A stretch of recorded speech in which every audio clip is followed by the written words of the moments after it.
Dans cette vidéo, je t'explique comment générer des dizaines de briefs de rédaction en quelques minutes grâce à Make. Je m'appelle Johnny Thévenin et je suis consultant SEO et en automatisation. Avant toute chose, il est indispensable de visualiser le process que l'on va devoir réaliser pour gérer et donc créer nos briefs de rédaction. Donc, dans un premier temps, on va récupérer une liste de mots-clés et de sujets que l'on aura créés, définis à l'aide d'une recherche de mots-clés ou tout simplement générés via l'IA. On les récupère du coup sur un Google Sheet. Ensuite, on va partir en fait d'un template de brief Google Doc pour voilà, donc un template de brief qui est comme ça avec le brief de rédaction pour le mot-clé, le sujet de l'article, le plan de rédaction et la liste des people also ask. Ensuite, de manière automatique, on va aller interroger Google pour récupérer les people also ask. Donc, on verra ce que c'est pour ceux qui ne savent pas ce qu'est les people also ask. Et enfin, on va créer le brief de rédaction et l'upload en fait dans un dossier brief de rédaction sous forme de Google Doc. Donc en input, on va partir d'une liste de mots-clés avec faire du camping et par exemple manger une pomme et les différents sujets qui seront les meilleurs lieux pour faire du camping et comment manger une pomme sans faire de bruit. Dans un premier temps, on va commencer par une simulation donc du template, puis ensuite on verra brique par brique comment fonctionne chacun des modules. Vous pourrez retrouver également le template qui est dans la description et si vous avez des questions, n'hésitez pas à les poser en commentaire, je serai ravi d'y répondre. Donc commençons par lancer le scénario. Le Make va récupérer du coup la liste des mots-clés. Il va générer ensuite un brief de rédaction à l'aide de ChatGPT. Donc là, c'est un petit peu long, le temps que la génération du brief de rédaction se fasse. Ensuite, à l'aide de l'API SpaceSerp, il va récupérer les PAA, donc les People Also Ask, puis il va boucler sur les PAA, il va agréger les données, il va sortir de la boucle et ensuite il va créer le brief de rédaction sous forme de template de brief comme ça. Il va le faire donc 2 fois parce qu'on a 2 mots-clés et là, donc là, il va avoir terminé. Lorsqu'on va dans le brief de rédaction, on va actualiser. On a le brief comment manger une pomme sans faire de bruit et comment les meilleurs lieux pour le camping. Donc, vous voyez, le sujet de l'article, c'est ça. Voici un exemple de plan. Donc là, ça peut être un exemple de plan et la liste des people also ask. Et là, exactement pareil pour comment faire du camping, les meilleurs lieux pour faire du camping avec un plan de rédaction et la liste des people also ask. Donc ça, ce sont typiquement des plans de rédaction que vous allez pouvoir, fournir à à vos équipes de rédaction pour derrière, générer des contenus optimisés pour le SEO. Là, ce sont un template de rédaction qui est assez basique. Derrière, vous pouvez très bien l'améliorer. On va voir ensemble comment faire un brief de rédaction à l'aide de Google Docs et donc vous derrière, comment vous allez pouvoir le personnaliser à votre souhait. La première chose à faire, du coup, c'est de récupérer une liste de sujets d'articles de blog. Donc pour cela, on crée un Google Sheet avec un mot-clé et un sujet. Donc là, c'est des mots-clés que j'ai mis aléatoirement avec des sujets également aléatoires. Vous, dans une optique pour aller plus loin, vous pouvez très bien imaginer que le sujet a été généré via l'IA. Moi, dans ce cas, j'ai mis 2 sujets aléatoires. Donc la première chose à faire, c'est d'utiliser le module Search Euro sur Google Sheet. Donc vous faites Add module, hop, Google Sheet, et vous avez la module Search Euro qui est ici.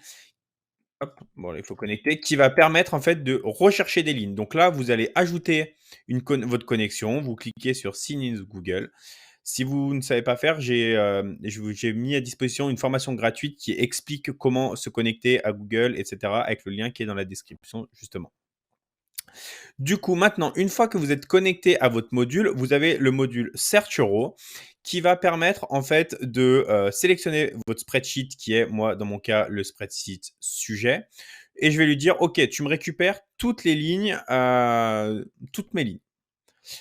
Hop là. Donc là, vous voyez, si je fais le test, on voit que le module, j'ai bien récupéré faire du camping, manger une pomme avec le sujet également. Ensuite, on utilise le module OpenAI. Alors, pour utiliser le module OpenAI, pareil, ajoutez un module OpenAI, hop, ici, et vous avez Create a Completion. Il vous suffit du coup de vous connecter. Une fois que vous êtes connecté, vous allez sélectionner la méthode Chat Completion pour utiliser le module de chat 3.5. Vous pouvez utiliser, si vous voulez, la version 4, ChatGPT 4, qui est un petit peu plus cher. Donc ça, c'est à vous de voir. Ensuite, vous allez utiliser la première indication qui est le système. C'est-à-dire, en fait, on va dire à l'IA, la briefer, l'IA. En fait, on va la briefer. Donc, moi, pour cela, j'utilise un prompt. On va pas le détailler ensemble, mais c'est un prompt que j'utilise pour faire des plans de rédaction. Si vous pensez avoir, et vous avez sûrement des prompts qui sont beaucoup plus élaborés, dans ce cas-là, il vous suffit en fait de mettre le contexte ici dans l'onglet système. Ensuite, donc là, vous voyez, par exemple, je lui dis, bah, vous devez ajouter des H2, etc. Et le mot-clé principal est la variable, en fait, mot-clé que l'on va récupérer, en fait, avant.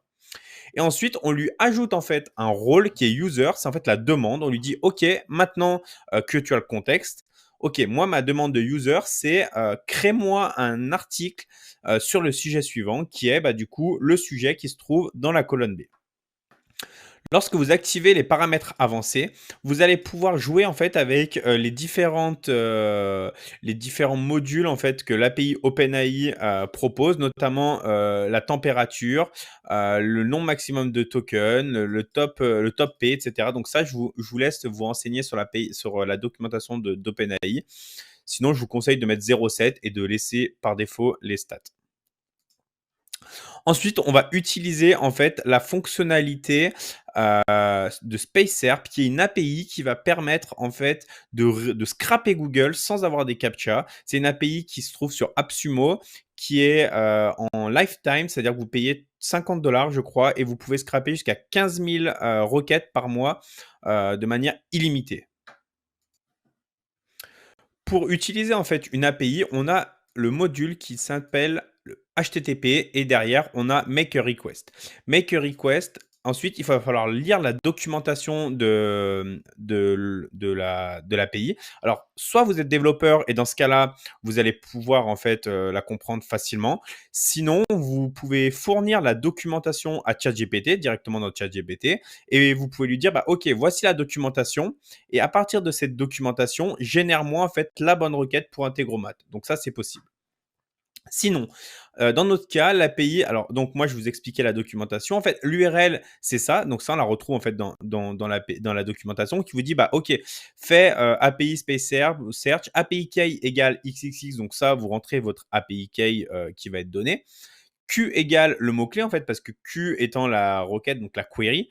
Donc là, on lui donne Q égale le mot-clé. C'est une variable en fait, parce que c'est du coup, ça va être dynamique, donc la variable. Et ensuite, on lui dit, bah OK, moi, je veux que tu me récupères sur Google FR et avec une langue française. C'est une méthode get, parce que quand on va récupérer des données, on utilise la méthode get. Ensuite, la réponse, en fait, on va la parser. La parser, c'est pour mieux la décrire. Ça va permettre, en fait, de mieux l'interpréter et donc de jouer avec. Donc, toujours, en fait, parser une réponse. Généralement, on parse toujours une réponse. Maintenant, on va faire le test avec le module. Donc là, on va lancer le module uniquement. Et par exemple, je vais mettre iPhone 13, hop, sur le mot-clé. Et on va voir, en fait, qu'est-ce que va nous ressortir, du coup, le module SpaceSerp. Donc là, il a terminé et il nous redonne en fait les People SOAS sous forme de tableaux. Et vous voyez en fait, il y a différents tableaux. Il y a 4 en fait tableaux et dedans, il y a les questions. Vous voyez, 1, 2, 3, 4, etc. Donc pour ça, on va utiliser en fait un itérator qui est dans Flow Control ici. Itérator qui va permettre d'itérer sur l'ensemble du tableau. Vous voyez, quand je clique sur itérator ici, hop, on va faire comme ça. On voit qu'on est obligé de lui passer un module de type array. C'est pour ça qu'on va lui passer le tableau, en fait, people also ask, qui est ici. Ensuite, on va utiliser un array aggregator qui se retrouve dans tools et dans array aggregator, ici, text aggregator, pardon, qui va permettre en fait du coup, on doit lui passer toujours un itérator. Donc notre itérator, c'est celui d'avant, c'est ici. On doit lui dire, bah, écoute, tu vas me récupérer, toi, toutes les questions. Parce que si on voulait les réponses, on pourrait récupérer les réponses. Mais du coup, tu vas me récupérer toutes les questions. Et à chaque nouvelle question, en fait, tu vas m'ajouter une nouvelle ligne, new row, pour l'activer, show advanced setting. Une fois qu'on aura ajouté en fait, ça va nous permettre en fait de créer une variable texte avec la question, ensuite à la ligne, la nouvelle question, à la ligne, la nouvelle question, et cetera. Une fois qu'on utilise en fait un itérator, il faut toujours passer par un array aggregator qui est en fait l'inverse du coup du, de l'itérator qui se trouve ici. C'est en fait pour sortir de la boucle. En fait, là, à chaque fois, si on allait faire ici, ça allait créer en fait un module, donc un brief de rédaction pour chacune des PA. Donc nous, pour en fait sortir de cette boucle, on est obligé d'utiliser un array aggregator et de lui passer en fait le texte aggregator, donc l'avant-dernier, et de lui dire bah, tu me récupères le texte. Et en fait, ça va du coup tout synthétiser au sein d'une même variable pour ensuite sortir en fait de cette boucle de questions. Maintenant qu'on est sorti du coup de cette boucle, nous, on veut créer un seul et unique brief de rédaction. Alors pour cela, on va créer en fait un template de brief. Donc vous allez dans un Google Doc et vous allez ajouter en fait entre double accolade votre variable. Donc là, moi, je veux que vous allez mettre en forme et en fait tout ce qui va en sorte de texte à trous, tout ce qui va être remplacé, vous allez le mettre entre double accolade, mots-clés, sujet, plan et PA. Ensuite, vous allez retourner dans Make et vous allez ajouter un module qui s'appelle Google Doc et vous avez Create from a template qui est ici. Soit vous créez un document de zéro, soit en fait vous allez créer un document depuis un template. Donc là, une fois que vous allez ici, vous allez ajouter en fait votre Google Doc, donc votre connexion Google. Vous allez sélectionner votre template qui se trouve en fait ici. Moi, c'est mon template de brief. Puis, automatiquement, les valeurs qui ont été entre double accolade vont être remplacées par des valeurs dans Make. Donc, en fait, là, le mot-clé, nous, derrière, on va récupérer donc, notre mot-clé qu'on avait fait tout à l'heure, qui est ici. Notre sujet, on va toujours récupérer le sujet qui se retrouve ici. Ensuite, la PA, bah, du coup, c'est le plan de rédaction, c'est en fait le résultat de ChatGPT. Le résultat de ChatGPT se retrouve toujours dans Choice, Message, Content, toujours ici. Ensuite, les PA qui sont en fait le résultat d'ici. Donc, en fait, c'est notre variable array text qui se retrouve ici. C'est en fait la variable que nous ressort notre agrégateur. Donc, en fait, il nous suffit juste de array, vous allez descendre ici et cliquer sur la valeur texte ici. Et en tout cas, le title, moi, je vais lui mettre brief-sujet, le nom du sujet. En fait, dès que c'est en gras, ça veut dire que c'est obligatoire. Tout ce qui est en gras est obligatoire dans Make, le reste est facultatif. Ensuite, où est-ce que l'on veut sauvegarder notre document? Bah, nous, on va lui dire qu'on le sauvegarde dans le même dossier, donc qui est ici, et on clique sur OK. Donc maintenant, grâce à ce template, vous allez pouvoir générer des dizaines de briefs de rédaction à partir justement de votre fichier Excel. Vous pouvez télécharger du coup le template gratuitement avec le lien qui est en description. Et puis si vous avez des questions, je reste disponible soit sur Twitter, soit sur LinkedIn, soit justement en commentaire de cette vidéo. Donc je vous dis à bientôt.